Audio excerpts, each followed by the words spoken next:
बोलने का मौका दिया उसके लिए धन्यवाद। माननीय सभापति महोदय, जो 25-26 का जो बजट की घोषणा की है, मुझे तो लगता है कि ये बजट महलों में बैठकर बनाया है। ये बजट जिस तरह से एक माँ जब बच्चा रोता है पालने में, उसको खुश करने के लिए रोना बंद हो जाए यूं करके वो झुंझुना पकड़ा देती है, तो उस झुंझुने को देखकर वो बच्चा चुप हो जाता है। उसी तरह से ये सत्ता पक्ष के जो भी हैं, वित्त मंत्री ने जो बजट घोषणा की है, तो वो राजस्थान की जनता को झुंझुनू पकड़ा दिया है। उस झुंझुनू से जनता खुश हो जाएगी। ये बजट है, इस बजट में कुछ नहीं है, ना आदिवासियों के लिए है, ना महिलाओं के लिए है, ना गरीब के लिए है, ना पिछड़ों के लिए है। खाली थोती घोषणा है इस बजट घोषणा में। माननीय सभापति महोदय, मैं जेजेएम की बात करूंगा। आज गांवों में जेजेएम की ये स्थिति है, पूरे जो रोड बने हुए थे वो रोड खोद दिए हैं और घरों में अभी तक पानी की एक बूंद तक नहीं गई है। ये जेजेएम की व्यवस्था है।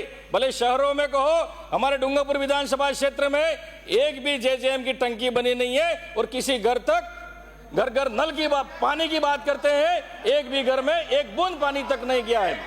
माननीय सभापति महोदय,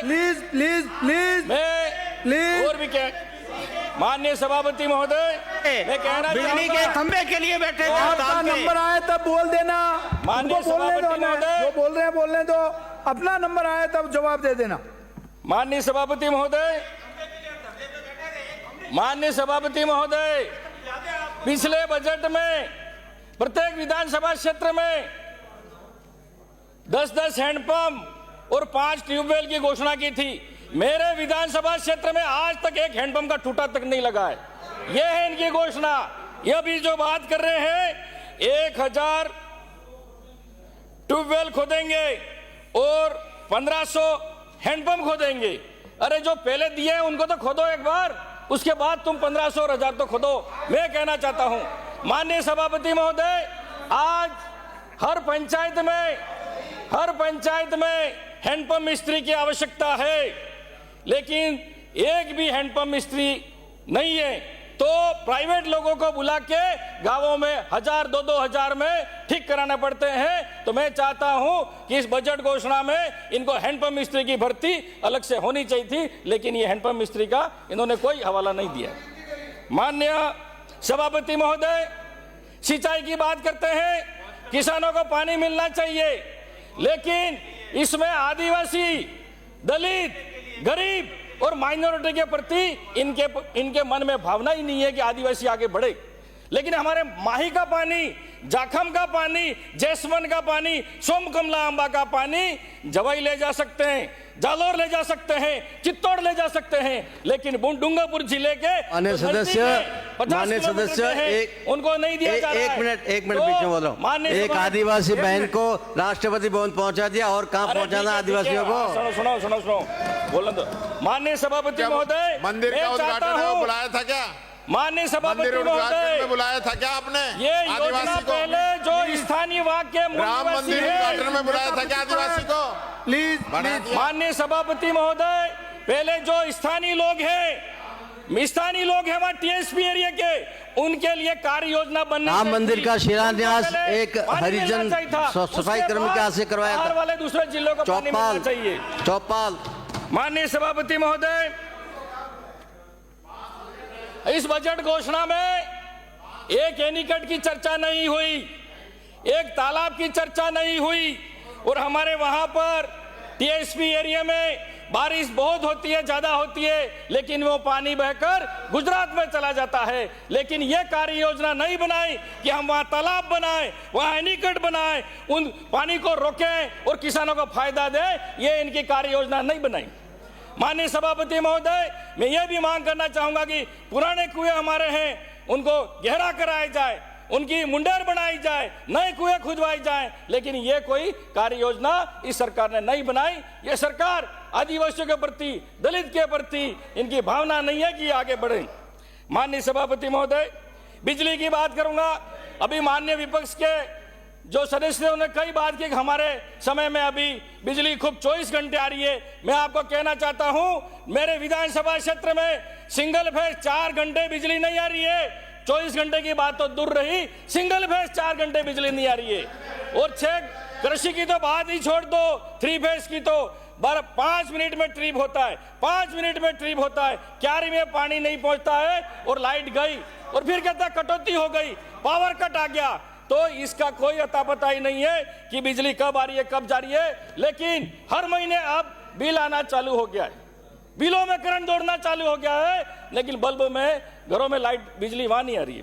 माननीय सभापति महोदय, अब माननीय वित्त मंत्री जी ने बजट घोषणा में कहा है 50,000 नए कृषि कनेक्शन दिए जाएंगे। मैं वित्त मंत्री से जवाब करना चाहूंगा कि हमारे बिछीवाड़ा ब्लॉक में 24 अप्रैल से डिमांड जमा है, 350 फाइलें जमा है किसानों की। आज तक उनको कृषि कनेक्शन नहीं दिया गया है, लेकिन प्रावधान है एसटी को 3 महीने में कनेक्शन दिया जाए। और आप बात कर रहे हैं 50,000 हम कृषि कनेक्शन दे देंगे, है? तो माननीय सभापति महोदय, ये कथनी और करनी में बहुत अंतर है। माननीय सभापति महोदय, 220 केवी जीएसएस हमारी सरकार में, गहलोत सरकार में सैंक्शन हो चुका है। डूंगरपुर के लिए जीएसएस स्वीकृत हुआ है 2022 से, लेकिन आज तक उसको स्वीकृत हो चुका है, लेकिन चालू नहीं करना चाहते।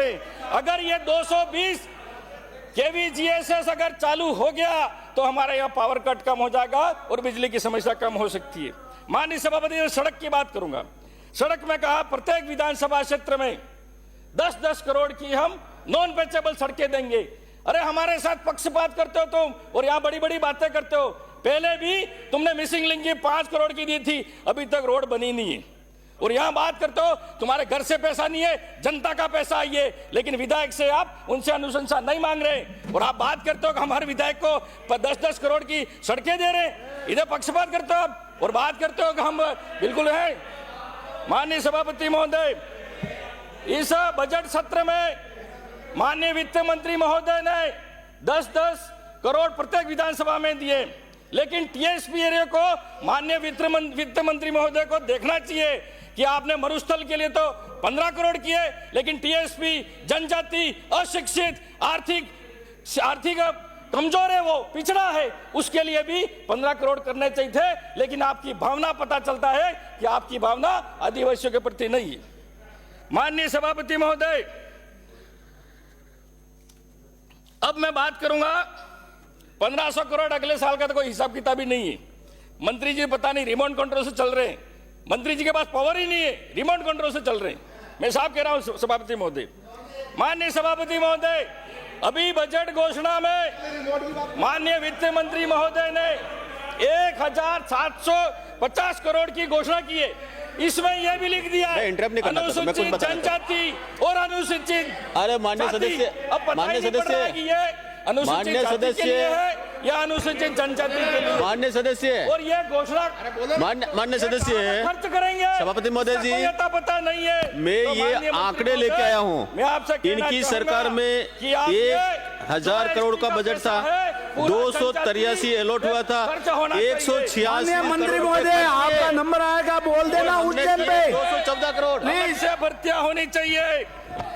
टीएसपी क्षेत्र में प्लीज आप विराजिए, विज्ञप्ति निकलनी चाहिए और अलग से भर्तियां होनी चाहिए और जनसंख्या के आधार पर हमको आरक्षण मिलना चाहिए। ये हमारे क्षेत्र की मांग है। 10 मिनट मेरे हुए नहीं है। माननीय सभापति महोदय, एसबीपी गवर्नमेंट कॉलेज हमारा डूंगरपुर जिले का एक बड़ा महाविद्यालय है, उसमें 8000 छात्र छात्रा विद्यार्थी पढ़ते हैं, लेकिन बिल्कुल जर्जर अवस्था है। कभी भी वो गिर सकता है, कभी भी हादसा हो सकता है, लेकिन यहाँ पर इस बजट में भवन के लिए कोई घोषणा नहीं की। आज स्कूलों की हालत ऐसी है टीएसपी एरिया में कि बच्चे पेड़ के नीचे पढ़ रहे हैं, कमरे नहीं है, जर्जर है, लेकिन शिक्षा के लिए, भवन के लिए कोई बजट की घोषणा नहीं की है। इसमें 5000 लगभग सहपाठी विद्यार्थी भी आते हैं एग्जाम देने के लिए। माननीय सभापति महोदय, सामाजिक सुरक्षा की बात कर रहे हैं। प्लीज समाप्त कीजिए। माननीय सभापति महोदय, समाप्त आज कीजिए। मनरेगा में कच्चे काम नहीं निकल रहे हैं। श्री 50 विकास जी दिन भी चौधरी। लोगों के 50 दिन भी लोगों के श्री नहीं हुए विकास हैं। जी चौधरी। और रोजगार नहीं मिल रहा है, उनको पलायन करना पड़ता है। विकास जी मैं आपके चौधरी। माध्यम से कहना चाहूंगा, मनरेगा में टीएसपी एरिया में 200 दिन किए जाए और उनकी न्यूनतम मजदूरी 400 रुपए की जाए। माननीय सभापति महोदय, धन्यवाद।